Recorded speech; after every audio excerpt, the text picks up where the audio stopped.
In this video, we're just going to teach you how you can ink in your PDF documents, which is quite important. Let's just go ahead and open up a PDF.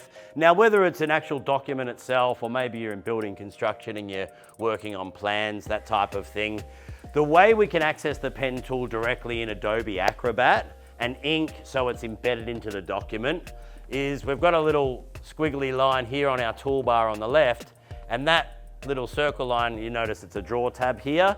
So when that's ticked, you can notice you've got your little color circle, so we can choose the color of the line, and the icon under that is your line thickness.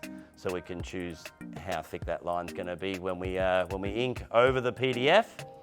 So let's have a look. So yeah, whether you're building construction and marking up over plans, you know, saving the need to print A1, A0, A2 documents and, you know, have them ruined on site, or whether we're in SMB corporate or education and just accessing PDFs as documents, same deal. We're just gonna press that little circle squiggly line, the technical term for that. Select your color, your line thickness, and ink away as you need. That's how we're going to access the ink tools within your Adobe Acrobat PDFs.